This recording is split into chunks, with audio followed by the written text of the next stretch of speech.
faith book, the book of faith, the Word of God, the Bible. Hello everyone! Hello! Narito kami sa Los Angeles ngayon. We just got done with church. At ang ating FBK for today ay Sunday. Zephaniah chapter 4 verses 14 to 17. Sing, O daughter of Zion, shout, O Israel, be glad and rejoice with all the heart, O daughter of Jerusalem. The Lord has taken away thy judgments. He has cast out thine enemy, the King of Israel. Even the Lord is in the midst of thee. Thou shalt not see evil anymore.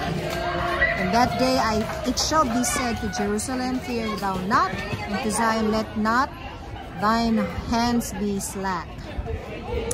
And verse 17, the Lord thy God in the midst of thee is mighty.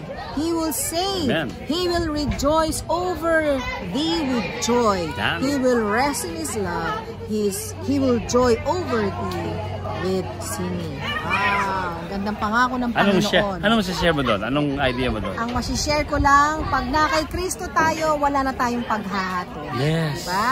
At dahil meron tayong mabuting balita, hawak natin yan. Yes. Ang sabi ng Panginoon sa verse 17, He will be in our midst. He will save us. Hindi lang tayo ililigtas ng Diyos, kundi nandun siya mismo sa atin na maggagabay araw at gabi. He will also be the source of our joy. Nagtataka ba kayo bakit maraming mga tao, kahit maraming problema, maraming utang, masaya pa rin? Parang ako yun Oo, masaya pa rin, di ba? Kasi na kay Kristo. Yun ang secret dyan, mga kapatid. And He will joy over thee with singing. Biguin mo, inaawitan tayo ng Diyos. Tayo rin dapat umawit para sa Panginoon. Awitin natin, sambitin natin, sabihin natin sa lahat ang tungkol sa kaligtasan na binibigay po ng Diyos sa atin. Linggo po dito, July 14. At habang pinaparoon nyo ito, lunes na dyan. Pero linggo itong FBK na ito, Zephaniah 4, 14 to 17. At kami po nagbabiyahe ngayong oras nito, lunes na dyan. Bale, papuntang Colorado, 11 hours po yun. Yes. Sabi ng mga tao, bakit kayo, paano yung nagagawa yun? Hindi ko rin alam. Masaya lang kami. Kumakanta lang kami, kumakanta.